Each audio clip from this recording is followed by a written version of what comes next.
It doesn't matter what your dreams and hopes and ambitions are. It doesn't matter if you have a new boyfriend or a new girlfriend or you've got plans for the future. You can forget those plans because you're going to wind up dead.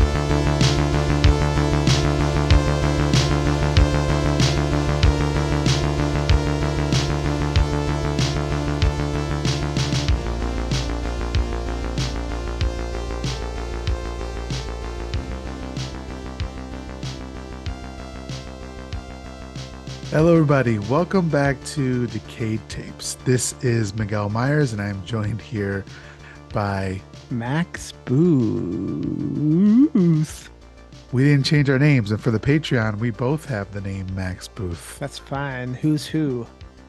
Who's problematic in this scenario? Yeah, I'm not sure yet. It's almost surely going to be me. I'm the problematic one. Definitely. But we are here today to talk about another shot-on-video horror movie called Captives from 1988. 1988. Before we get into that one, was there anything you wanted to talk about, any other topics you wanted to talk about before we just go raw dog into it? Yeah, I wanted to quickly let folks know if for anyone listening, we would love to do like mailbag episodes in the future.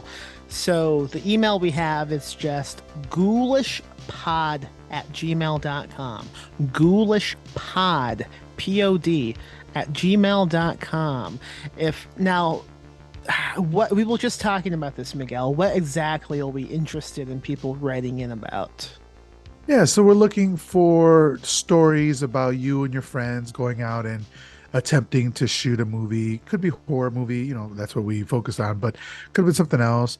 Maybe you completed it, and hey, if you have a link you want to send us to, we'll check it out. If you maybe didn't finish it, you can tell us why, all that sort of stuff. And then also, what's the weirdest shot on video media you've ever seen? Yeah, like did you go garage sale hunting and you found like an unlabeled VHS in a dusty box? What was in that video? What did you see? Really interested in them listening to what you guys have to say. We will go through the emails, and if any seem fun enough to discuss on the podcast, we will do like a separate mailbag episode. Yeah, have you ever seen a snuff film? Write in, tell us. Have you ever made one? Let us know. Oh man, what are we inviting in? What's the email again, Miguel? Ghoulishpod at gmail.com. Yeah. So then we're going to talk about Captives. This is the third movie that we are watching by director Gary P. Cohen.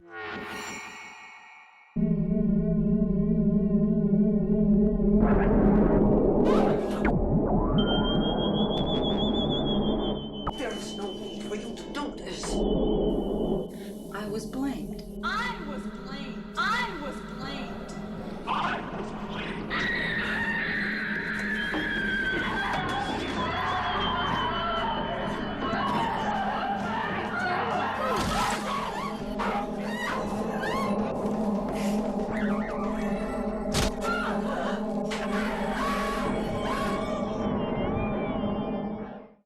His final movie.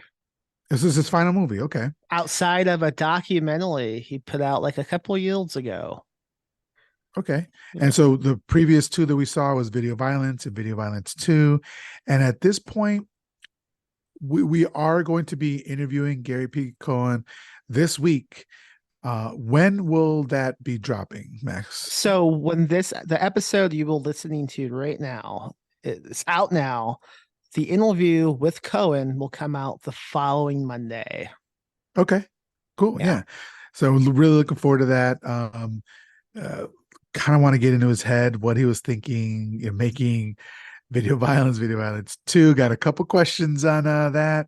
And then Captives as well. Got lots of questionable things to bring up, such as what reel did you get that t-shirt from?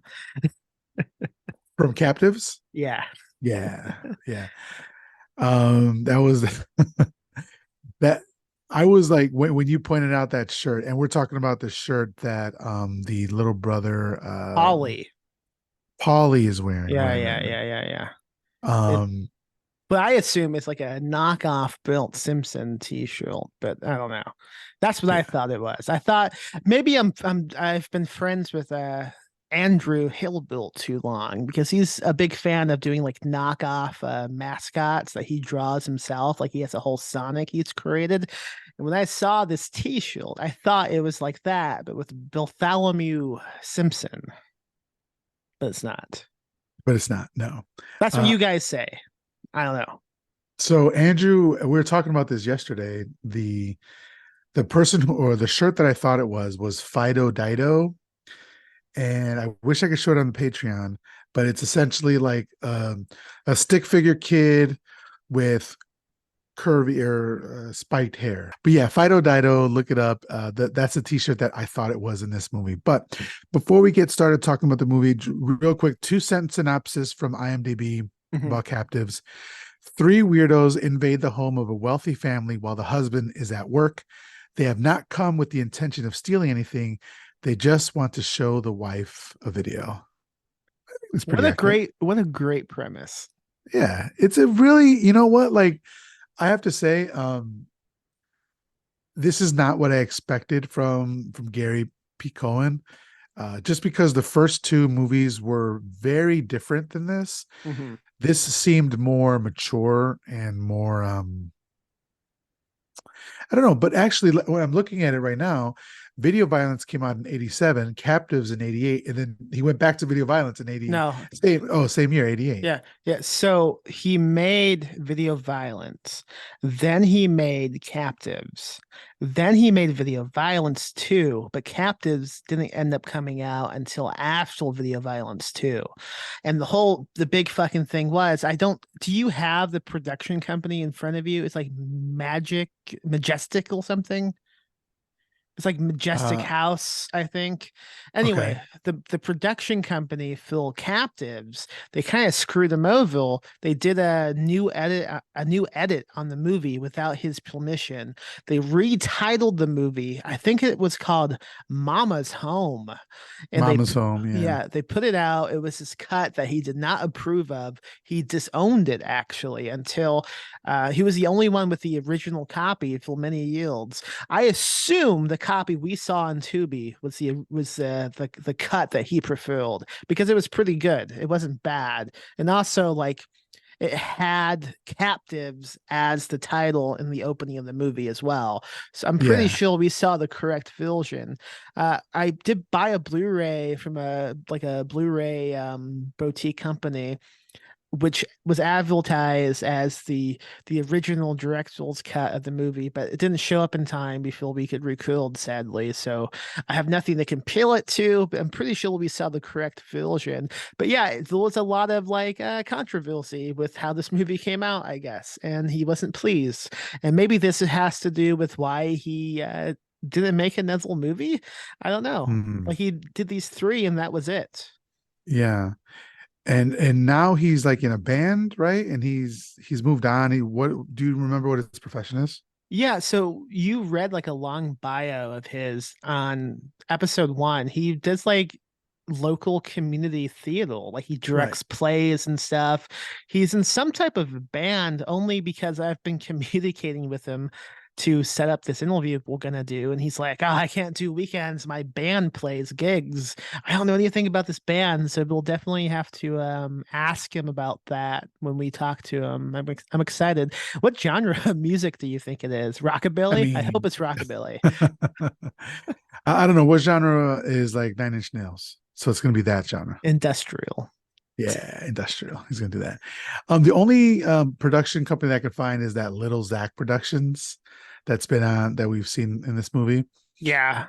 But I didn't know if you noticed that. So it was written and directed by Gary Cohen, and it's starring Lisa Cohen. And the baby's name is Zach Cohen as well. And I had before I even saw the credit at the end, they had called the baby Zach, and then the previous movies being called Little Zach Productions kind of connected, and I thought, oh shit, is this his son that they have? We'll talk about what they do to his son later on. Yeah. if connected, like I'm pretty positive this must be Gilly Cohen's son, Zach. Yeah, and Lisa Cohen, she was also in Video Violence and Video Violence too. She was Joanna Barker, who was the wife of the video store owner. And I don't, she might be related to Gary, might be a spouse or a family member, but yeah, it's kind of cool that they use, I mean, low budget filmmaking, they use the same people in other movies. Most of the cast in this movie you will recognize from the previous two movies. I mean, they all popped up. Even Gilly Cohen himself has a pretty fun in quotes performance in this movie. I was so angry at that character. He was awful. Yeah. Barry, right? He's Barry? Yeah, Barry. Yeah. Oh, yeah. Gilly plays Bailey. Terrible. So do you want to get into talking about it? Yeah. So we, just like Video Violence 1, at least, we have a pretty, I found it impressive opening credits scene of this newspaper boy delivering newspapers around a small suburban town, and the music is good. It's just shot well, some decent camera angles, and I was curious, like, you didn't have like a paper route as a kid, right? Did you know of anyone? Is that even a job a kid can get now? Yeah, right. It's all digital. I did not have a job as a with a paper route. No, I was trying to think if I had any. The earliest kind of, I mean, I was an altar boy, but then you don't get paid for that. But the first job, yes, I was an altar boy. Anything you need to talk about?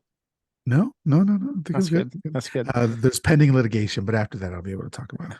Excellent. Nope, not gonna make that You joke.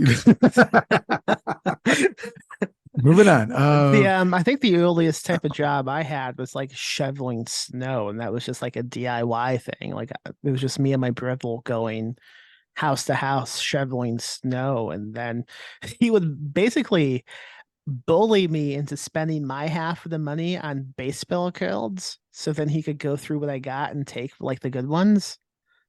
And whatever happened to those baseball cards now? He still has them. He has books and books of baseball cards. It's really funny to me.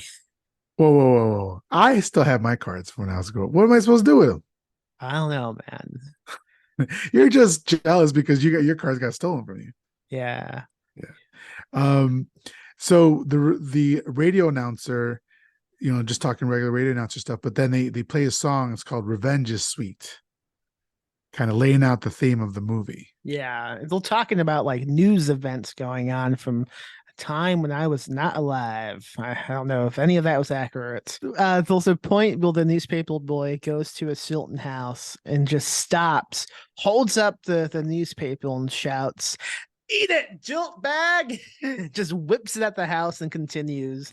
Like, how does he know? It's like he has spidey sense that this house contains criminals somehow, because it's a nice looking house too. It's not like run down or anything, but somehow he knows inside this house are 3 future home invaders. Yeah, and I was just I glanced at the IMDb for a second. And it literally on the picture for IMDb, it says Mama's Home. And then there's a dude that's dead that's not in the movie. So just like caught me off guard for a second. Yeah, like go on IMDb. What do you mean? Well, the dude that's dead? Yeah, like she slit the throat of somebody, but that character isn't in the movie. Okay. What's From what the movie called? Captives. Captives, yeah. 1988. I'm going to IMDb. Oh yeah, who the fuck is that guy? Yeah, I've seen this poster like all week long. I didn't even think about the fact that this guy is not in the movie. It's not in the movie, and it's not called Mama's Home. But I know you were talking about that earlier. And yeah, I don't know who the fuck that person is. With the paper route, like they send you a bill and you have to pay it. And I'm sure that the guy, we find out his name is Chicky, probably doesn't pay his bill. So, and it's probably just mean to him. So that's how he knows he's a dirtbag. But I was wondering, if you had a paper route, do you just remember offhand like the houses that do or don't, or you just, At some point, are you just randomly throwing? You I know, might be talking out of my ass right now, but I think a while back I listened to a podcast about this, and it's closer to like a pyramid scheme than you might think. I think the kid was supposed to buy the newspaper product from the pills and sell it, like distributing them, and then the kid would go and like to each house and go, "Do you want to subscribe to the newspaper?" And then he would go and collect the money from each house, and that would be his payment. oh shit! I didn't realize that. I might be wrong, but I don't think I am. It was some Yeah, fucking podcast, and I can't think of what it was called. It might have been Secretly Incredibly Fascinating, which is a great podcast if you haven't listened to it. It might have been that podcast. okay. So then, like, you have yourself a little business as a little Yeah. kid. That's cool. I mean, Child label at its finest. yeah, that's true. Like, why do we allow that? Do you need a It's permit for that? I forget what movie it is, but this movie, well, this newspaper boy, he's not the main character, but like he shows up throughout the movie demanding his money from the protagonist. He's like, Bill's my $5 at. Do you know what I'm talking about? Newsies. I think it's Newsies. I don't know. I don't think it's about newspapers though. I think it's just like a gag that keeps popping up throughout the movie. Oh, yeah, Maybe it's Milk Money. Okay, it's I with think the it's called dude. Milk Money. Okay, Maybe. Let's look it up. welcome to the IMDb podcast. We just Milk Money 19. It is. Yeah, with Melanie Griffith. Okay. Oh, like the IMDb description is a group of young boys befriend a prostitute named V. That's right. I've seen this movie. It's been so long since I've seen this. Yeah. All right. This is not the movie that I thought you were talking about, but okay. So captives. So at first he goes to one house and it's this woman and she's waiting out there for him and she's very nice and like they have a very short interaction and he tosses that thing to her and come to find out that that's Ellen, the lady the family we're going to be with the whole movie. And then he goes to that other house and he's like, dirtbag. So right away they're contrasting the two against each other. And I really liked it because once we get into Ellen's household, it's very quote unquote typical suburban American nuclear family, right? Yeah. She's cooking cooking breakfast for her husband, who's getting ready to go to work. He's got a business suit and all this sort of stuff, and she's taking care of a kid as well. But what I liked about this was that Cohen, I should say, took his time. Like this was very, very mature filmmaking here, where like he allowed us to get into this family's routine, and it kind of really helped out later on in the movie. It like this does like the person who made Video Violence definitely could have made Captives, but when you look at Video Violence 2, it's almost this anomaly. Like, how did he make that one as well? Because it's so fucking different. Because Video Violence 1 also has this type of patience that you were describing, and it just seems like a glitch almost in his filmography to also have whatever the fuck Video Violence 2 was. I wonder if it was one of those things where it was so successful. I thought we talked about it when we were doing Video Violence 2 that maybe it was so successful that he just needed to do it, or the distributors wanted it. Yeah. Kind of similar to like Carpenter and Deborah Hill with the success of Halloween. It's like the producers and the studios were just hounding them to do it, and they weren't going to be able to get to do any other film until they got this one out of the way, you know? Yeah. So I wonder if that was it. But I was saying that because he spent so much time with this family that I was actually starting to get scared a bit, because I'm like, what the fuck's going to happen here? Because it's so it would be like if you're just watching a drama or something like that, or a comedy where the horror hasn't kicked in yet and the tension is ratcheted up so much where I'm like, it's going to happen now. Something's going to happen. And when it doesn't, you're like, oh, okay. It was just really, really patient with it. I think especially when watching like an SOV movie, that like anticipation is even more like unhinged because you don't know what the fuck could happen in a movie like this. There's no Exactly. there's no censorship going on. Well, there was in this case, but that didn't come until after the fact. So we go from this scene to The scumbag house. the scumbag house. Completely different feeling here, right? From the first Yeah. house. So those are, but like the little house, it begins with a woman in the kitchen. And what is her name again? Her name is Nikki. Nikki. She's preparing breakfast, I believe, and she's also yelling at the men in the household to hurry up. They've been waiting for this moment for a long time, and they're not gonna blow it now.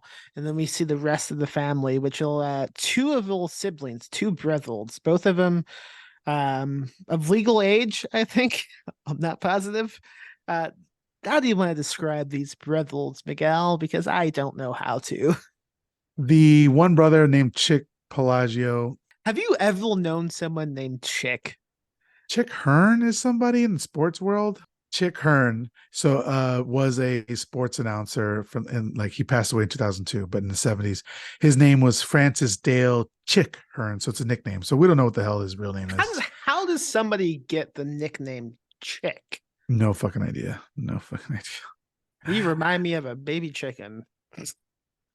You're so tiny. So there's the Chick Pelagio. He's a asshole. He's just your typical dickhead, alcoholic asshole.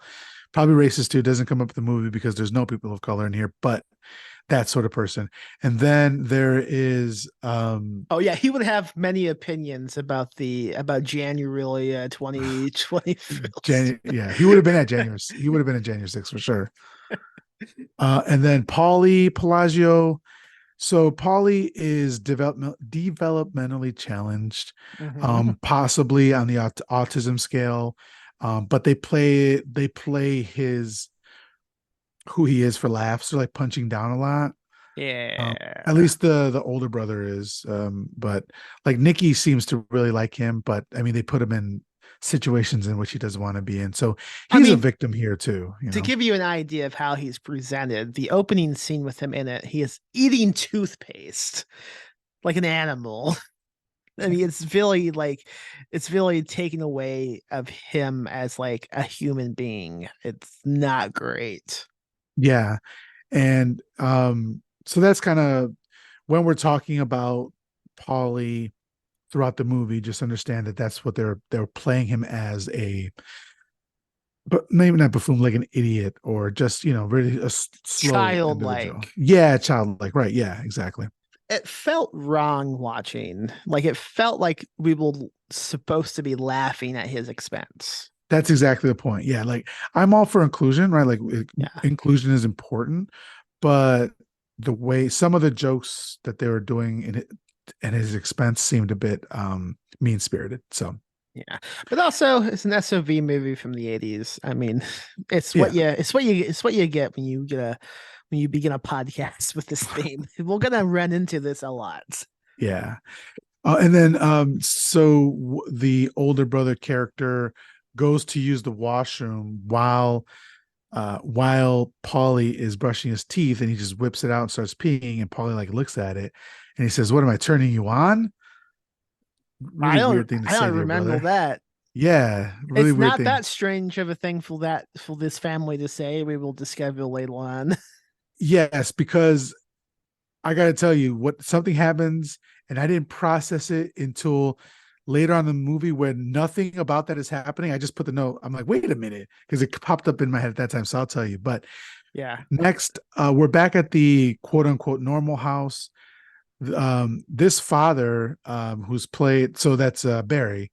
Barry is like getting ready to go to work, and he sits down and he's talking to his wife, but they're not in the same scene. They're never in the same picture together. I don't think they shot these together because he's also always the like director, so he's probably like, "Oh, gotta get up." Exactly. So what I was saying is they're not acting off of each other or anything. I just thought that was funny, like because you never see like her in the same image, same shot as him, or vice you know. I wonder if like they had somebody else and they got fucked up, so he just shot all of his scenes after the fact. Because yeah, he's Oh, always isolated from someone else. except for when he goes to his guma. Is I don't was it a guma or was that just a sex vehicle? Oh, well, he says see you next week. So, but I didn't see any exchange of money. I saw Maybe, exchange of violence though, and that seems like a yeah. sex vehicle thing. Okay. I mean, it could be. It could be definitely. I just wanted to say guma. I was impressed, and Yeah. because I watched all the Sopranos at the beginning of this year, I knew what that Yeah. meant. Yeah. So then Barry leaves, and as he's leaving, he's closing the garage, and the dirt bag sneaks into the garage. I love Uh, that. It was really like settled the way you just kind of catch it happening. It felt like maybe because we've been talking about John Carpenter a lot for an upcoming episode you guys will listen to later. But it felt almost like a John Carpenter type of move, like you would see like in the Cell on Precinct 13 or something. Like the soundtrack didn't really change to like signify something was happening. It just happened, and you had to process it by visuals only. yeah, I definitely had to rewind it because I was like, wait, where he's in a garage now. I think he's in the garage. Oh yeah, he's in their garage. How'd he get in? So I had to rewind it. It was really quick and kind of cool. You mentioned the soundtrack. So the score to this movie, It's I insane. understand it's low budget filming, but it is very, very disconcerting when like Yes. there's really serious emotions happening on screen and dialogue and topics being discussed, and it's like I described it as a zany comedy soundtrack, as like humans are breaking down emotionally. This soundtrack does not change at yeah, all. It's at all. I love that. It was really funny to me and odd. Yeah, it was just, I was like, I think it affected me a bit because I'm like, I'm trying to connect with this character. She's going on later on. Like, it's a really, when Nikki is telling basically her villain origin story, like, it's great, but Yeah. like, it's underscored or not underscored. It's affected by Accompanied. the fact Yeah. that, yeah, by this soundtrack, this score that has nothing to do with what she's with the visuals that we're seeing on the screen at that point. And it's kind of surprising because like the soundtrack from Video Violence 1 was incredible. So I wonder what happened between those Yeah. movies. And the thing is, from what I remember, I don't think there was a second of the movie without the score. Like, he just kept going and going and It going. was the same fucking tune too, I think. It just kept going. Yeah, like, you don't need music all the time, because it just becomes the background noise. Yeah, I appreciated the conflicting emotions it gave me, showing Yeah, like someone sobbing and realizing the life has been forever changed, and in the background. that's great. Imagine like playing that over the JFK assassination. She's fucking scooping his brains back into his skull. So the Barry says that he has to leave early, right? My question, but when the dirtbags, just call them the dirtbags, The easy. scumbags. Yeah, the scumbags, right? Dirtbags or scumbags? Oh, you know what? Dirtbag is dirtbag. You all right? Yeah. So the dirtbags, when Mama Dirtbag and Papa Dirtbag are still at home, they're like, we need to go now. We've been planning this or whatever. But we find out that Barry was leaving early.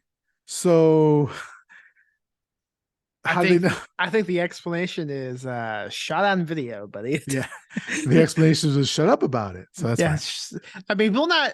I I don't think we have any threat of accidentally becoming like a plot hole. This movie doesn't make any sense. It's bad, but it is fun to point things out. But for me, and I think for you too, those types of things never like affect how I view the movie at all Right. because we understand the context of how this was made. Yeah. Yeah, I agree. In fact, like, plot holes kind of fucked me up for like bigger production movies because I'm Yeah. like, no, you had the budget. You should have caught that. You had the money. Yeah, yeah. But so he's leaving early. what's his name? Chick goes in, and then he just starts playing with things, making noise. And it's like at no point does the Ellen hear him making a bunch of noise. And he lets the rest of the dirtbags in. And if you've ever lived in a house with a garage that's attached to the house, you Mhm. know that like rumbles the house a bit. You hear Oh, that yeah. happening. And you get to understand that when your husband leaves for the day, he closes the garage. That's one garage door closing. Then if you hear it open again and then close again, something's wrong. Either he's come back home or something else has happened. Yeah, and But if you live in a house with a husband like this, you come to like associate the noise of the garage closing with like freedom. Like, oh God, he's gone for a little bit. I can live okay again.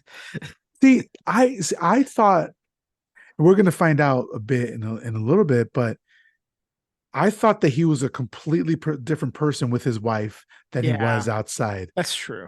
So, but regardless, like you still understand, you still like freedom. You know, like when I Yeah. leave for the fucking day to go out somewhere, Hillary's like laying on the bed, just relaxing, having to worry about me and shit. Fucking taking shits and all the Halloween stuff. Yeah, I was wondering why I was smelled, but she doesn't listen to the podcast, so that's fine. That's But sad. so then we find out, this is where we find out the first time that they're siblings. Earlier, when Nikki was trying to wake Chick, he grabs her and pulls her into bed with him. And she's like, "Don't Yeah. start that shit with me." So at that point, I thought they were husband and wife. But now Same. this is when we found out we're siblings. But this scene about like her being pulled into bed, it didn't click in my mind yet. No, I forgot about that until you just now mentioned it. Yeah. So but Paulie's like, he doesn't want to do it. He wants to. I'm like, you should have just left him at home. He seems like a fully capable adult Yeah. where like he can be by himself without setting house on fire or something. You know? I don't know why you brought him with this. This was Yeah. not the time. I don't know. What happens here next? They just like they grab, all right. I mean, does something of interest happen? Let me know. I can't. My Well, notes. so yeah. Go ahead. So the door squeaks and they sneak upstairs again. I'm thinking she's just not paying attention or something. But I don't know if you noticed this. It's at around 14 minutes. If you want to go back to it, there's a shot at the end of a hallway, and it looks like it's a poster of Max Headroom. Oh, you know, I know I read a review on Bleeding Skull where they talked about how the house was decorated with Max Headroom posters, and I thought I didn't see any of those. Okay. So that's Yeah, so so it was. okay. That's what, and I thought that's pretty badass because we talked about Max Headroom in the Video Violence 2 episode. Yes, we did. Yeah, it Yeah, all yeah. connects, buddy. It's all connecting. Do you think Gilly Cohen was Max Headroom? We gotta ask it. him. Let's write some of these fucking things down. Question one. Are you responsible for the Max Headroom incident? If not, Who is? who is? I find it funny that they wore glasses inside, like to get inside, but then they grab her, like you're saying, and then they immediately take the glasses off. Yeah, I don't What know. was the point of the glass? For one thing, it was a terrible disguise, and maybe they realized that. Like, fuck it. This isn't like fucking Clark Kent and Superman. I mean, they're gonna recognize us. Yeah. I didn't write down many quotes from this movie, but I did write down one that happens around now. After they restrain Ellen, Chick is going around and looking at everything in the house, and he goes, "You got a lot of spooky looking shit in this house," which this is good delivery. I just liked it. Yeah. If you were to go to your house, you would say the same thing. Say the same thing about my bookshop, buddy. That's right. Ghoulish books. Selma, Texas, right outside of San Antonio. Yes. Just north of San Antonio. That's right. The spookiest place on earth. Maybe. What do you think is the spookiest place on earth? Probably the outhouse you discover while on day 3 of being lost in the woods that had this like your name is being whispered from some mill. You can't see it. That's probably the spookiest place. Yeah, I'll take that. I couldn't think of Yeah. anything funnier. I wasn't even being funny. It just Oh that's shit. pretty. It just sounds spooky. Yeah. So, but what you were saying about the artwork, they see a piece of artwork that looks like Nikki. Yeah. It's like some 3D, like mixed media thing. They even acknowledge it as being based off of Phil. Like Yeah, so this is they our were first like, I can't inkling. believe they still have that. Yeah. So that's the first inkling that they know these people, that this isn't just a random home invasion movie. Yeah. But essentially, I hadn't said it out loud or thought about it, but yeah, this is a home invasion movie, right? It's so what I've seen is it's credited as being one of the first home invasion SOV movies. Oh, okay, cool. Yeah. I couldn't name a second one, but that doesn't mean anything. We haven't like 3 episodes into the podcast. We Yeah. will find Mill in the future, I assume. Are you a big fan of home invasion movies? I think that they, yeah, like funny games and Yeah. Did you what's say the other fun one? and games or funny games? Funny games. Funny games. I would love for it to be called fun and games as well. Yeah, yeah. Then there's that The Strangers. Mhm. Yeah. What's the one that Sam Peckinpah did? Straw Dogs. Straw Dogs is so good. Yeah. Oh, you probably saw one that at Fantastic Fest, the same one I saw, Property. What did you think of that? No, I didn't see that one. You didn't see it? I thought you had. No, no, It's I that's wanted to see it. so good, man. I like home invasion movies pretty okay. What was I Well, gonna even say? like the what's that series? The Purge. For that first one is a home invasion one for sure. I've never seen one of those movies. Huh. I think the first one's pretty good. Okay. I need to check them out. I think I own a few on DVD. I bought a bunch of them at like a one of those DVD exchanges I was telling you about that you didn't know existed. Yeah. This might be a bit of a TMI question. Do you have any home invasion experience, either invading or being invaded? No, I don't have any like me personally. The only thing that comes to mind with me is when I was a kid, we had this big family who lived across from us. Funny enough, the kid I'm talking about is named Zach. He was a few years younger than me, really filthy boy. He always had a can of ravioli in his pocket that he would just pop out at random times and eat it cold. I don't know. The fuck? He was an odd kid. He was always like, "Do you have a filk so I could eat this can of ravioli I brought with me from home?" So I'm assuming the ravioli was open in his pocket. I think he had like a can opener with him, Can opener dude. too.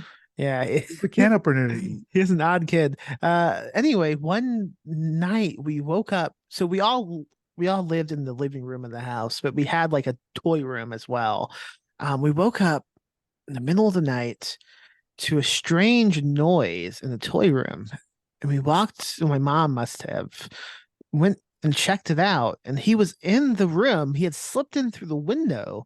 He was just playing with toys. And it's like 3 a.m. He's like 6. Your house? Yeah, he just slipped on inside to play with toys.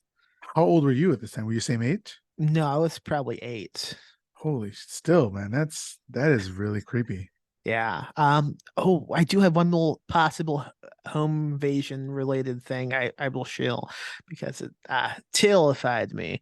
This was a couple of years ago. My wife and I and the stepkids, we went to Indiana because my stepdaughter was doing like baton twirling nationals, and so we rented a house for the weekend in South Bend, I think.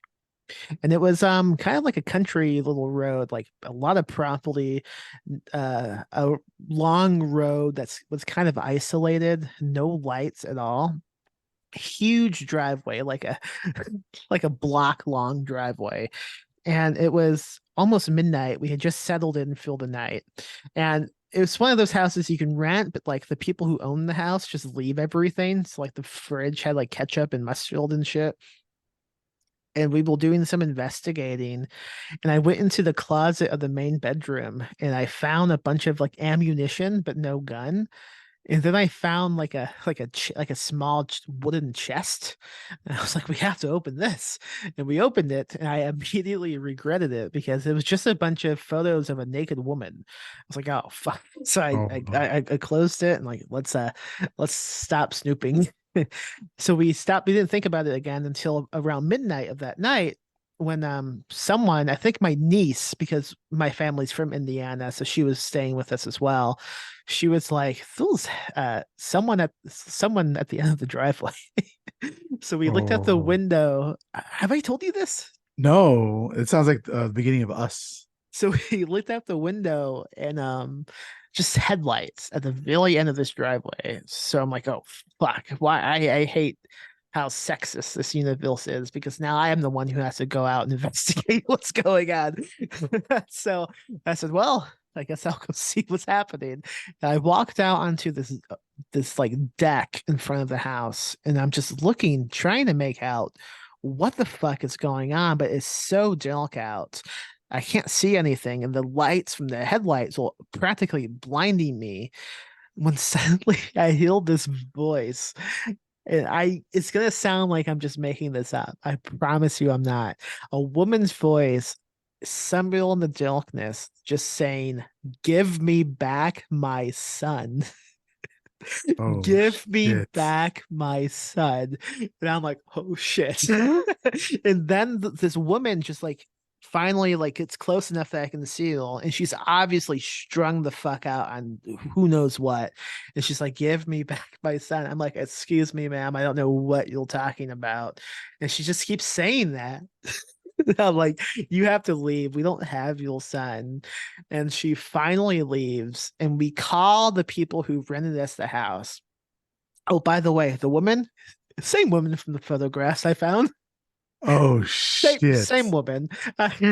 So we called the people, these old people who rented us the house, and we were like, some woman just came demanding we give her back her son, and they explained that that was the daughter-in-law who evidently was recently arrested and they didn't know she was getting out of jail already. So she showed up wanting her son back, but they have already like taken the family and like stashed them someplace else. Could have let us know, no, something like that might have happened. Because Jesus fucking Christ, that Jesus was Christ. terrifying. She was the only one. She was driving the car. Like she was the only one. I There was anybody else. I don't know. I mean, it was you couldn't see what was going on in the car because of the headlights. That is terrifying. It was I was legit terrified. Like I was gonna cry. Like, is there going back to sleep after that? We built up a while. Yeah. My niece, we stuck her in the room that was right next to the front door too, and she was like, "I don't want to sleep here." I was like, "We'll stay with the places to sleep, Chloe." How much longer were you gonna be there? Like 2 more days. Yeah. Nothing else of note happened. I mean, we weren't really at the house that much after that night because we were going to the place in South Bend, the tournament. But also, I was driving back and forth to like Lake Station where my family lived to visit them every day, and it was kind of a trip too because in between that drive. The time zone changes, so I was always like, I don't know what fucking time it is anymore. That's messed up. That is better than any story. I had another one. Yeah. Not as good. Not as good. We'll stop at that one. Okay. I've been wanting to use that premise like to write something with, but I haven't quite figured out like what to do with it yet. Patent So, pending. Patent pending. yeah, Don't no take one that. steal this shit. Maybe that's why I haven't talked about it on a podcast before, because I know Yeah. it's pretty unique, but oh well. Yeah. So we're back in the home. They've gotten the wife Ellen. They've rounded up the child as well. The child is little Zach, and so they're just waiting for the mother-in-law and the babysitter to arrive. And then this is when like Nikki says that she used to be a mother. So I we're like, think okay, so, yeah. they knew her, and she used to be a mother, but so we're kind of starting to piece together things. And then the mother-in-law shows up, and as she walks in, she's Estelle. Right. Estelle, right? Estelle like is like, oh, what's wrong, Ellen? And she turns around and she sees Nikki and Chick and Polly, and she says, well, she's like, hello, Nikki. Why She are says, you hi, doing Estelle. this? It's been 12 years, is something she says at some point. Yeah, exactly. So like now we know for a fact that she at the very least knows the mother-in-law, but Ellen doesn't know who the fuck she is. And Ellen is like, what the fuck is happening? Please tell me. And they don't tell her, but Nikki sends Chick Chick. to go outside and deal Because with the the dog. dog is bilking. I have to say, I love the way this movie is paced and the way inflammation comes out because it's taking its time. It's not a long movie. It's like 88 minutes long or something. And but it's really well written, I think. Like he did a great job plotting this, which is not something we will say often on this podcast. Yeah, it was. I think it could have. They could have added some things because it did slow down a bit for me in the middle. Yes. So it either could have been shorter or they could have added something else in the middle there to happen. But other than that, I do think it was paced really well. And again, just the confidence in your writing and in your acting to let it just play out, I think is really shows well here. I think the issue that you're talking about could have been solved by making the husband like more involved in the movie. Like he's really much isolated from everything else. Like if he like came home halfway through or something and Or had, yeah, or called some sort of interaction, something to draw more attention, yeah. because yeah, it just slows down a bit. But then, so Ellen is asking what the hell's happening, and Nikki's basically like, okay, we're finally going to tell you, but we're going to tell you with this videotape. I always love to see videotapes in the shot on video movie. Love to Yeah. see that. But And but before they do this, because I had interrupted you before you didn't finish, Chick went out to get the oh, dog. right. Yeah, yeah. And sadly, I don't know if anyone's updated the website. Does the dog die in this? But they need to because the dog fucking dies. They drown this dog in the fish tank, and it does not for one moment look like a dog in this fish tank. I don't know what prop they've used, but if they didn't say, "Oh my God, it's a dog," I don't know what I would have thought I was looking at. Yeah. So I very recently got on the Ghoulish Podcast Network with My Horror Confessional, and you have given me some advice on what to put in the show notes, whatever.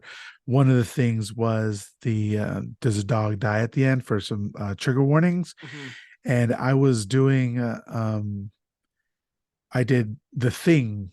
I recorded it very recently, and I was like, I don't know what I'm gonna do for that. Does the dog die at the end? Because spoiler alert, if you haven't seen The Thing from 1982, they all have you seen The Thing? Yeah, it's like my Okay. favorite movie. Okay, so make sure. Yeah, they all die. Like all the dogs die. Yeah. So Very are horrible you deaths. voting? Like, are you answering the questions on the does the dog die in this website? I haven't been on that website other than when you linked it, so I'm not Well, familiar with what how are it you works. saying? I don't know what I'm gonna do with this. What do you mean? Oh no, I'm just saying like when it's time to post it, I don't know when we link it what it's gonna say. Like yes, all the dogs die and that sort of thing. Oh, let's find out. Fuck it. What else are we doing with our lives? Does the dog it's doesthedogdie.com. Yeah. The Thing. 1982. Does the dog die? Philstoff, the dog, the husky thing, had assimilated, is dead, but had died before the beginning of the movie. So there were last 9 dogs in the kennels when the husky thing arrived. Since only 2 dogs ran out after Clark opened the kennel, that means 7 dogs. This is like a math problem. Will assimilated into the husky thing, while 1 dog wasn't assimilated.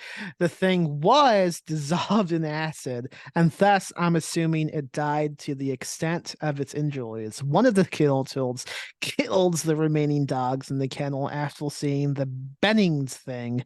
Either way, lots of dogs die. This is not the movie for you if you will sensitive to dog deaths, especially to husky deaths and brutal dog deaths. There you go. Great. That's great. Yeah. So that is lots like of a dogs fucking die. math problem from like elementary school. If I had 7 dogs and one of them was a husky thing and one of them had acid thrown in his face, how many dogs do I have left? If Two that dog assimilated. was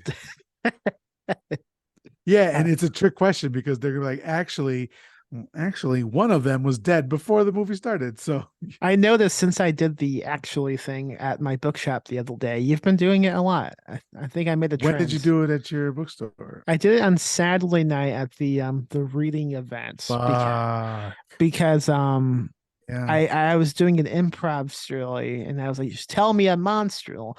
And Ryan Bradley was like, a kappa. And I said, what the fuck is that? And he was like, a golem. yeah.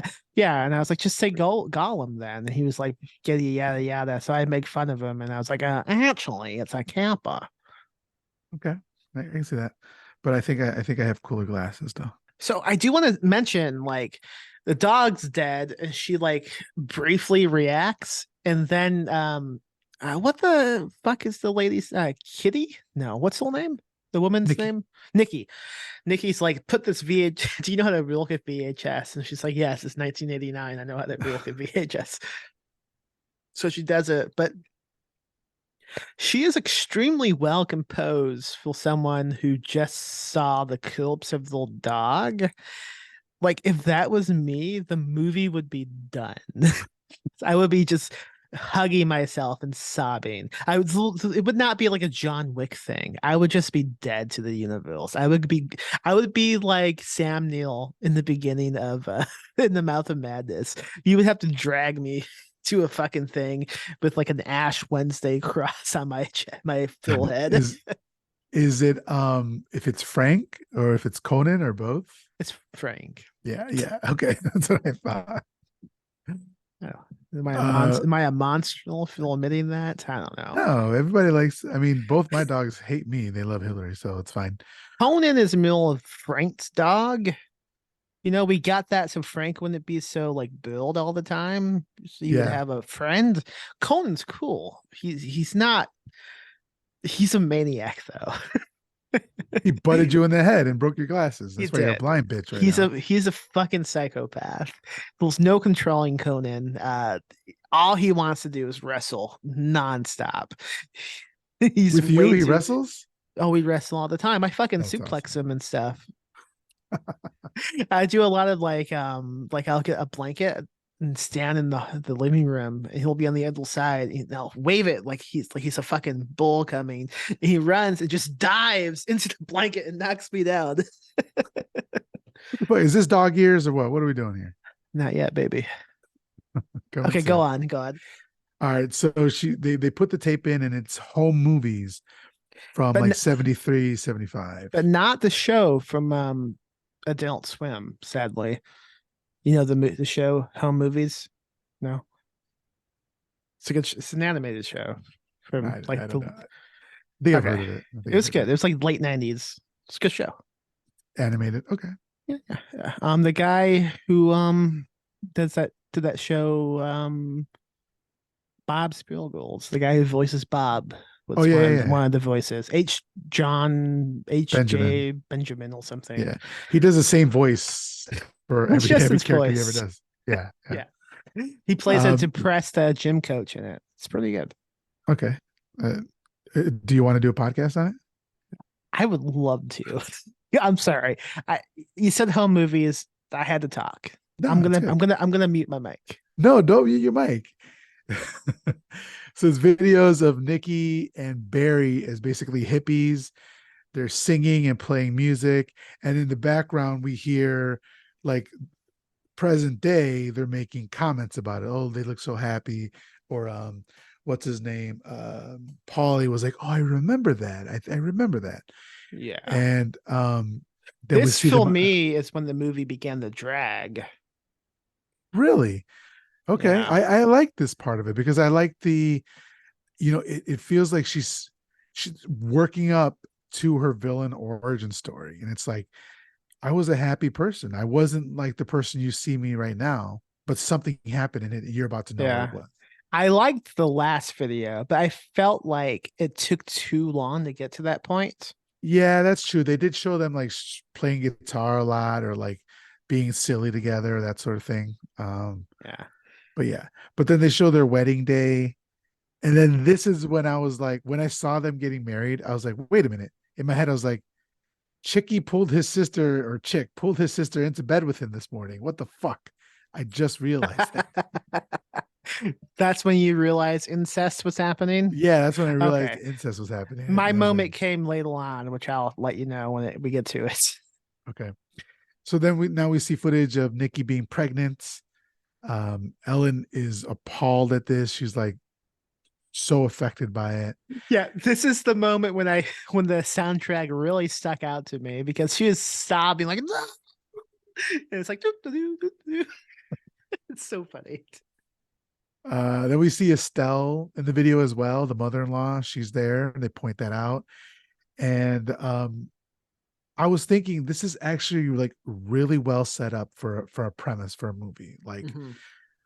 this is way beyond video violence and anything like that. So I was so far very surprised because at this point the only violence we see has been off screen, and that's the dog death. The And only then, violence we've seen is a poster of a movie that does not exist that we know of. yeah, exactly. Who is that guy who got his throat slit? No idea. No idea. So I just thought it was really well executed. And then this is when, she's explaining that Barry had a dark side with him. It was the mid 70s and he was doing drugs, acid, mescaline, peyote, all that sort of shit. Well, And then both we of see them that, were doing drugs, they admitted. oh, both of them were? Okay. Yeah, they were both drug addicts, buying drugs off of Estelle's money because she's rich. Okay. And then we see that the kid is born. It's named Baby Kelsey. Yeah. And then this is kind of like the worst part here. So she says, like, do you remember what happens here? Yeah, so she says like, oh, he loved to film the baby, but like he made the mistake of filming the baby close to candlelight. And then we cut to a scene of the house in flames. And I have to tell you, I was deeply disappointed because when she said that, I was so convinced we were about to see video of a baby caught on fire. Like I thought the baby was going to be too close to a candle and like the flame was going to catch on the blanket and just erupt in flame. So I was waiting for that with like such anticipation. I did not get to see it, and I'm bummed. You're like, huh? Oh, Yeah. yeah. But Um, they do a good job of answering some questions I had, like because the next shot is of the house in flames from very far away, and I'm thinking, how did the husband get out with like the camera but not the baby? And then she says that he made it out, but for some reason the baby was heavier than the camera, so he only took his precious fucking camera with him. yeah, and also he was high as a fucking kite, right? Yeah, yeah. So, and then so we find out that Estelle helped. But first of all, but the way Nikki was saying it, she was like so fucking affected by it, so hurt. She's like, she, he left the baby, but he took his camera. This is the part that I was telling you about, where like she was doing a pretty good job of acting here, and the story was great, and like I was in it, but the fucking score, Fucking like, soundtrack. what are we doing here? I mean, I had the note on the second page of my notebook, which is when this is happening, is once again just noting how fucking funny the soundtrack is right now. Yeah. So then we find out that Estelle helped Barry escape scot-free. I think they went to Europe or something like that. And then, I said, I think the score is hurting the seriousness of the scene. And then Ken and Nikki tells what happened to her. Well, wait, Yeah. I don't think those like the husband escaping. I think she just used the money to make it so the woman took the fall for it, and he just was innocent. Yeah, I guess I meant like escaped any ramifications or anything Oh, like that. okay. Yeah. Yeah, yeah. Yeah. So she ended up serving 12 years and was let out for good behavior. He didn't get anything because, like you said, the Estelle's money kept him out of jail. And she just wanted to come and like basically pay her husband a visit because, as we find out later, there was never really a divorce. Right. There's no bigamy in this movie. Yeah, Well, I mean, I guess there is bigamy in this movie. That's exactly what it is in this that's movie. it's It's the bigamy. premise is bigamy, Bigamy bigamy, and violence. Video bigamy. yeah. So then we see image of Barry in his office Jesus Christ. being a very important businessman. Just snurling lines of cocaine out of his desk. He pulls out these fat ass rails and just takes them to the dome. He gets his phone. He makes a phone call. And he's like, "Hey, it's me. It's Big Daddy." And I'm thinking, okay, mistress. But later on, I'm pretty sure this is like a sex ritual, but maybe not. It doesn't really tell you. That was just my impression of how the scene is when he goes over to the house. Yeah. And I think like here, I think Gary Cohen does a great job of like showing that no matter how good a family or normal a family appears from the outside, from the inside, like they could be falling apart. They could be not who they appear to be, you know? And that's Yeah. exactly what he does here with Barry. He's this upstanding member of the community, you know, successful businessman, the wife, the car, the kid, the home, and all that. But in real life, he's cheating on his wife and he's busting fat reels off a mirror at work, you know? Do you think he was trying to look like Milton Scorsese? Was that a happy accident? Because he Probably a was happy just like accident. fucking Scorsese around that same time period, I thought. I've always known Martin Scorsese as an old man with gray hair, so I don't know. Please Google him right now and like just write Milton Scorsese young or something and tell me this is not him. I'm not seeing it, dude. No? I don't see it. No. Okay. Fair enough. Yeah. I think Scorsese might be a bit more handsome. I didn't say they were identical. Oh, okay. All right. All right. Now you're backtracking. There's a wall behind you. Be careful when you're backtracking. This isn't the resurrection of Michael Niles. Whoa! Stay Yeah. tuned for a future episode, folks. Yes. And then so we find he's cheating on his wife. Yeah. And then the babysitter comes in, and I don't know why they didn't stop her. Ellen should have stopped her at the door, but for some reason she lets her walk in because the plan was to throw her to shoo her away, but she walks in Doesn't and make she sense. immediately catches on the vibes, sees the dog in the aquarium. Somehow identifies it as a dog. Yeah. And then tries to make a break for it, but Chicky catches her and just stabs her in the stomach. Yeah. Did you happen to catch what she had on? It said, "I'm a lifer at the video studio." Yeah. Do you remember what that means? Is that the video The studio? end of video violence. The only people who could rent movies were those who had "I'm a Lifer" t-shirts on.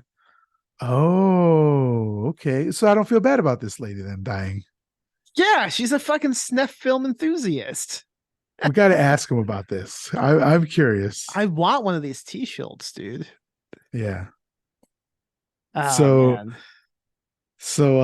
They stab Hill and they spent a long time debating how to tie up Estelle, and this is when it definitely begins to drag for sure. Yes.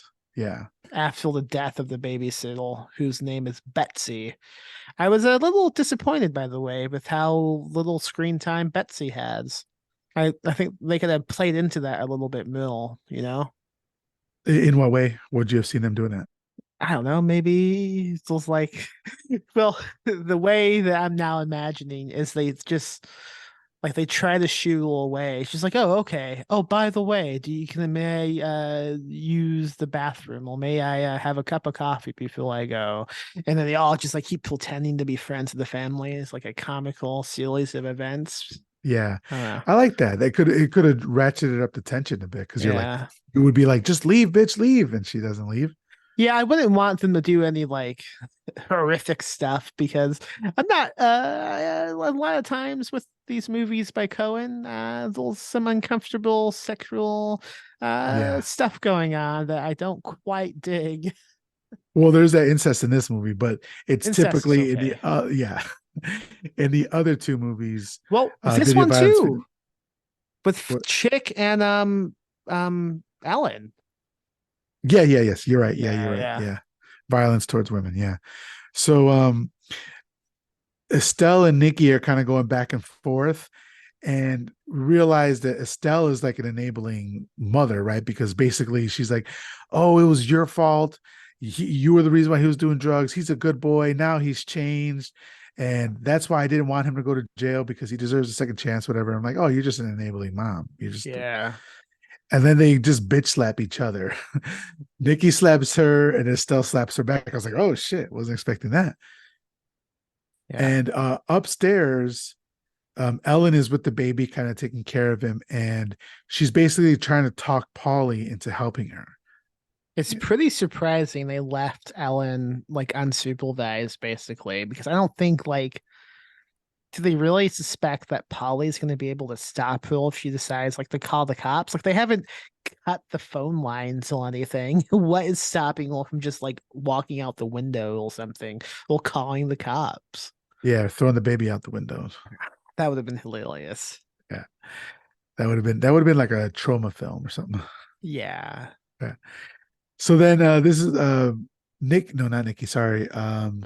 Chick starts drinking, and like this is where they start getting a bit too chummy, like the Okay. brother and the sister. So Nikki is sitting on the couch, and then Chick lays down on the couch with his head in a lap. And I wrote down incest vibes, question mark, leaning in Sister's lap. And then as I was writing that, I realized I looked up and saw that he was groping her breast. And in big caps, I wrote, I called that one.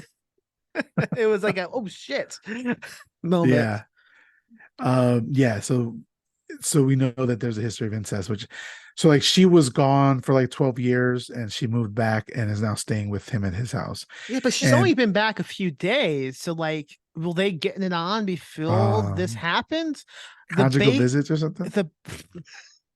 No, I mean like is the baby who died even like is that Chick, is that a incest baby? Oh, Because he was always around fucking videotaping them for some reason. yeah, he was. Yeah. I don't like it. I don't like it. That's another reason why I would have loved to see the husband get home, because like the interactions he could have had with like Chick, like, oh, you fucking scumbag. You've been around this leeching on this family since I was still married to your sister. Like maybe, I mean, what a twist it would have been if it turns out Chick was responsible for the house going up in flames, but somehow, Ooh, right? Yeah.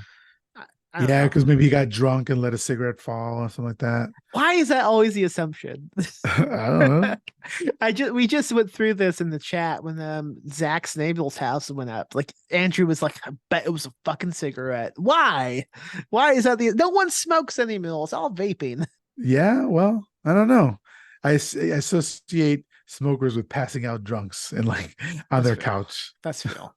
My brother, that does define my brother. So yeah. Also, he still smokes. Does he vape? oh yeah. No. So we see Barry. He shows up at the woman's house. I think she's the guma or possibly a sex worker, and she's like waiting for him with a drink, like a fucking beer. Yeah. Oh, yeah. okay. Yeah. I think she's a sex miracle because he's like, let's just get right to it. Like, I feel like he wouldn't talk to someone like that unless you were paying them. But maybe not. Maybe I'm too naive. I've never had a guma. But then he does a bump again. He does a quick little bump off of a keychain or something she has, and she strips for him, and then we get some fellation. I was a little surprised by how much it showed right there. Usually you don't see the head go into the crotch. I see. But I was actually kind of happy that it just kind of ended there. I was cool with that. So then we get another scene with Ellen and Paulie, and she's kind of asking him how he survives, and he says that he basically has a job at like McDonald's, and that chick is a drug dealer. That's how he gets his money. Mm-hmm. And then Estelle talks about what happened after the fire. They went to Europe, that sort of thing. And then again, Chick is feeling up his sister, which did not like. And then Estelle, like they're Estelle like starts fucking. No, I'm sorry, Nikki starts fucking with Estelle like makeup wise, and she spits on Nikki. Mm-hmm. And so Nikki tells Chick. what's the dude's name? Chick, to go get something to put in her mouth. And what does he get? The You I'm a remember? life full t-shirt. Yeah. But the bloody part of it, Yeah. it's so fucked up. He cuts it out, and it looked like a real knife because it was cutting. It might have been, dude. And- I was honestly shocked that she had the dead baby seal had a bra on underneath, because I've seen video violence 1 and 2. I was expecting just breasts to plop out, which I'm glad like that wasn't what happened, but I was just surprised that wasn't the direction they went with the movie. Right, exactly. Yeah. So then they put the bloody t-shirt into her mouth and tie it around so she can't talk anymore. Back with Barry, he's done with whatever he was doing with his guma / sex worker. And then we see that he beat her up. Yeah, as she's well. just fucked up, bleeding and bruised. And he goes, same time next week, which also seems like a sex vehicle thing you would say. Yeah. I don't Yeah. know. So at this point, I'm thinking, oh, he's a fucking scumbag, asshole, dirtbag as well. I can't wait for him to get his comeuppance, right? Like this is what it's leading towards. He never like there's no what's the rule I'm trying to think of him coming home. There's no Payoff. yeah, there's no payoff. There's no moment where he gets to the house and then has to interact with all these people, because the movie resolves itself before that even happens. Yeah. Yeah, it was very disappointed about that. And when we get there, I'll talk a bit more about that. But then Ellen tells Paulie that he can be a hero. He can save little Zach. And they kind of concoct this plan. She's gonna try to seduce Chick, and while that's happening, she wants Paulie to grab Zach and get the fuck out of the house. It's a really funny plan, because like if you look at the layout of the house and like little Chick and Nikki happen to be, Ellen could easily just walk out of the house with the baby, and I don't even think they would notice. Yeah, Like- because there's like a middle landing sort of thing. Yeah, like you have to go down the steps, past the front entrance, go like down like a small hallway, and then into the living room. Will they happen to be? Like she could have just walked out. But as they're doing this, Chick and Nikki will just dancing and stripping seductively and just grinding on each other. Yeah, and they fucking completely messed up Estelle's face with makeup, and so she looks funny like that. Yeah, and then Nikki starts grinding upon him, but Chick turns on the intercom, which is connected to The baby little Zach's monitor. room, Yeah, the baby yeah. monitor. Yeah, and here's Ellen's plan. So they're all fucked. Nikki says something, or like Ellen comes down to basically try to seduce Chick, but Nikki says something like "our mother-in-law," which is a pretty good line. I really enjoyed that part. Yeah. But so Ellen tries to seduce Chick upstairs with her. He's in on the plan, but he goes up there. In there, like she's like, "Oh, close the door," and he closes the door, and she asks if she can freshen up first. He lets her go in the bathroom, but he follows her, and then I guess we'll get to that part. But I think we all at that point, right? I mean, well, one thing happens is that downstairs, Nikki is kind of torturing Estelle. oh, okay. And then she kind of rips up some headshots of Barry, which why does Barry have headshots? Not quite sure. What is his job? Like, did he also create all of like the paintings and shit in the house and the statues? Is he like an artist or something? No, never mentioned at all. I feel like this is kind of the hippie dream that's been deferred, the hippie dream of the 60s and the 70s. It actually, they all turned into yuppies in the 80s. So I think Yeah. that's probably what he was. Okay. Just some no name, faceless businessman sort of With thing. a stack of headshots just like by the living room couch. Yeah, really Yeah. weird. Yeah. I Uh, don't know, man. So Polly takes little Zach and tries to leave, but Nikki catches them. At the same time that this is happening, Ellen and Chick are in the bathroom, and he's like basically sexually assaulting her, like trying you groping her basically. It's uncomfortable to watch. Yes. Didn't love And it. she grabs some liquid. Do you know what that liquid was? I wondered if it was like nail polish removal, maybe. That's kind of Okay. what it looked like. Something that it when tossed into your face would burn and Yeah. similar to like what mace would do, but I'm not sure what it is. I think that's what it was. Okay. So then she throws that in his face and like that stuns him, obviously. She takes the opportunity to push him back into the tub where he falls back and he hits his head and passes out. Yeah, I thought it was pretty weak how that happened. I think we've discovered like in action scenes with movies that Cohen makes, it's not great. Like he's pretty good at doing like tilt scenes, even if they're not my thing. He's still good at doing that. But action scenes, like if I'm thinking of when they killed that one guy in Video Violence, and the video still, well, it's really anticlimactic, I think. Yeah. So then I thought this was smart that I appreciated. She repositions the body and turns the water Yeah, on to drown him. What'd you that think was about that? that was great. That I I loved.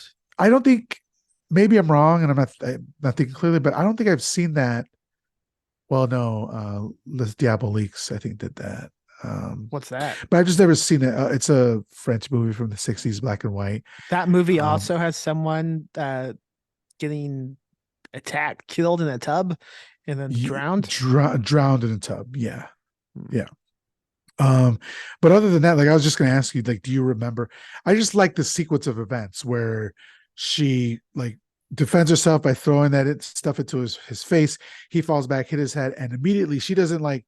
It's not like Jamie Lee Curtis where she drops the knife. She then goes into action, pulls him back, repositions it, and turns the water on. So she's actively advocating and doing and being Yeah, defending herself. I like that. it's pretty cool. You're right. I kind of forgot that happened when I was saying all this stuff about it being anticlimactic. I blanked on that scene. It's not even in my notes. That was pretty cool. I agree. Yeah. What's even cool though is smothering a baby. Yes. I love this scene. It's great. It's even But- it's even funny knowing this is potentially the Drexel's son. There's no way there's an actual kid under that pillow. I don't know. We're gonna ask him about it though. Yeah. Who was under the pillow? Who did you smuggle your baby, and how Are you a did murderer? he end up growing up odd? Like, is he afraid of pillows now? So what Max is talking about is that Nikki has kind of seen that it's all going to shit. So she goes to smother little Zach.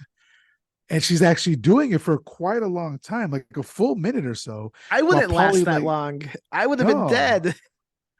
And like we see the little kid hands, like, going back and forth like that. It's kind of really, really fucked up. Meanwhile, do. And Paulie's like taking his sweet ass time. He's like deciding what to do, but he's tortured. I understand that. He runs into the kitchen and he grabs a knife and he stabs his sister Nikki in the back, the knife going all the way through. Yes. And then that's the end of Nikki.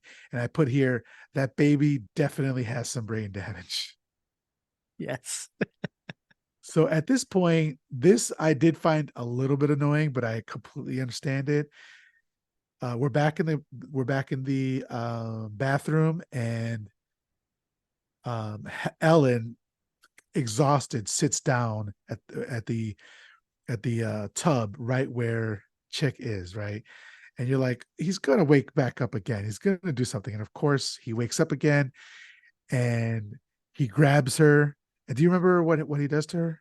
No, I just know that she smashes him in the head with a bottle somehow. Yeah, exactly. So the bottle that he brought in when he was like drinking. Oh, okay. she grabs it's on the toilet. She grabs it and hits him over the head with it, and then she holds him under the water, drowning Yeah, him. it's a great bottle smashing. Like it looked painful. Yeah, yeah, it was great. I really liked how she was fighting back. I really liked that part. What I don't like is she then killed Polly. For what reason? He saved the fucking day. She doesn't kill Polly. Yeah, she does. The mother-in-law. Oh, is that so? Yeah. Oh, okay. I fucking Estelle don't breaks know. free. Yeah. At this point, like we're almost done here, and like we've been Yeah. watching tons of movies, but yeah, Estelle breaks free and ends up choking Polly with the black extension cord that they use to tie her up. Yeah, Okay. because if Ellen killed Polly, that'd be so fucked up. That'd be Yeah, really that's fucked. what I didn't understand why she did that. Well, now I know Yeah. she didn't do it. And then so what I mean, what's left? She packs up because she's leaving with the baby. She's fleeing the crime scene after doing nothing wrong. Yeah. She even calls the cops and like, I think there was an accident here. There's some bodies or something like that. Yeah, did you note down the address she gave? It was something Elm Street, right? 23 Elm Street. 23 Elm Street. Shut up, Gilly Cohen. But at this point I was like, wait, you're telling me Barry's gonna get away with it?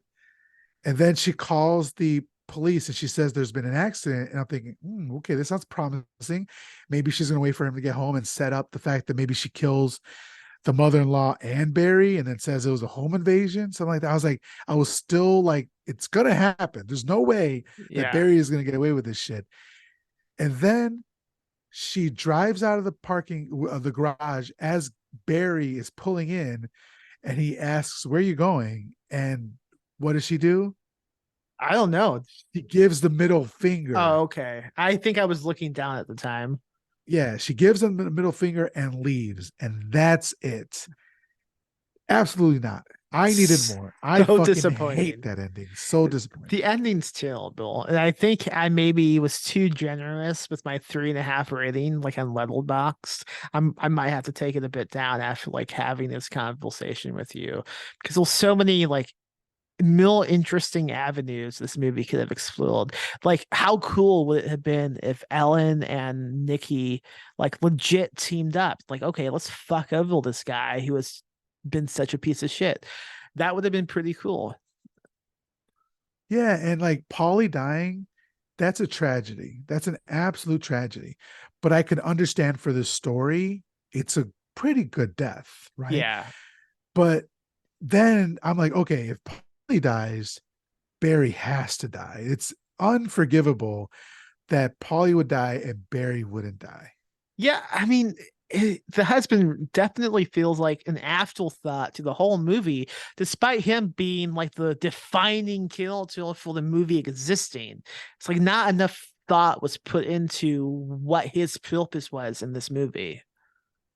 Yeah, and again, I don't think I don't think this was the same actor. Like the shot of when she gives him the middle finger, he's not in that shot. It's a POV from his point of view of her giving him the middle finger.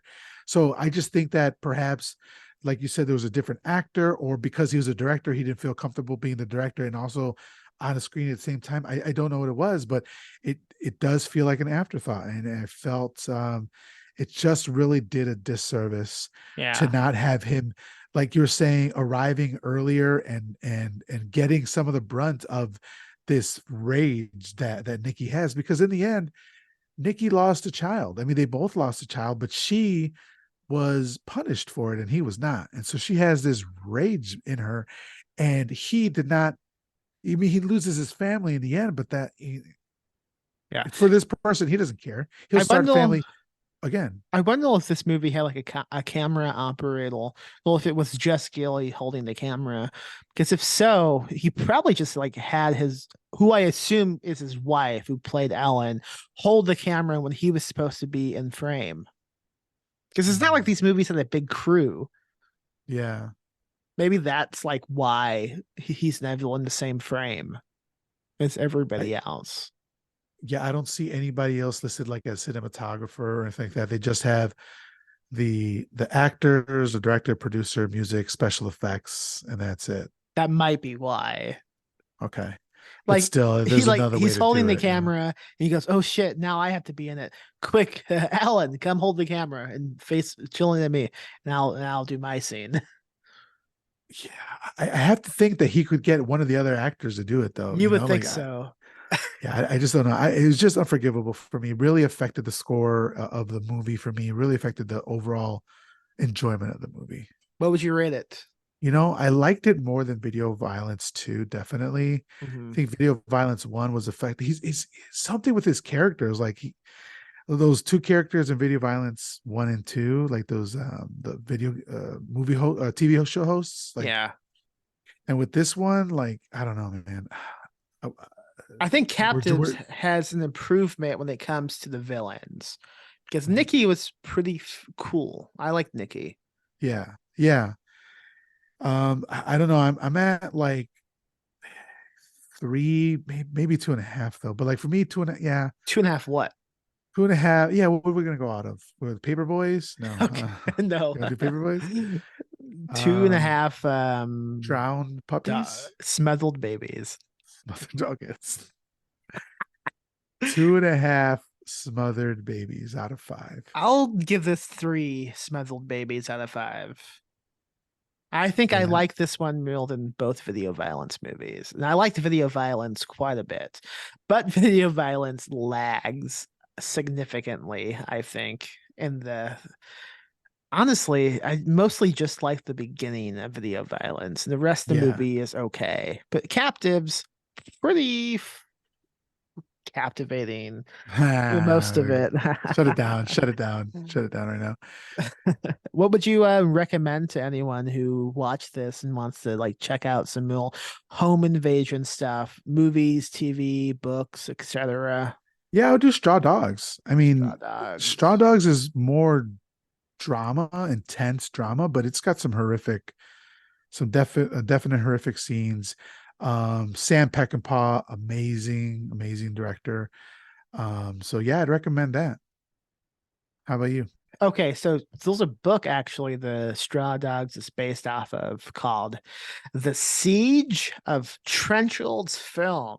Pretty good book. I would recommend that as well. And beyond that, look for a movie coming out. I don't know. I don't think it has like distribution yet, but it's called Property. And I can't recall what country it's from. Can you? Brazil? Maybe. It's definitely a film movie, but I can't recall exactly.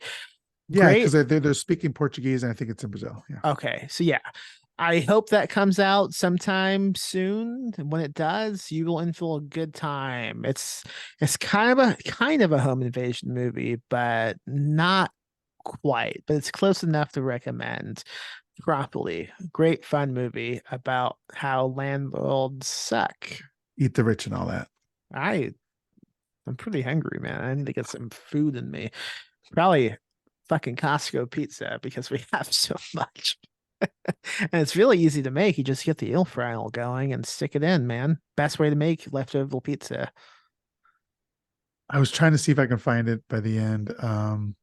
I can't seem to find it here. So anyway. Oh yeah, Brazil. It is Brazil. Okay, cool. What would you like to plug?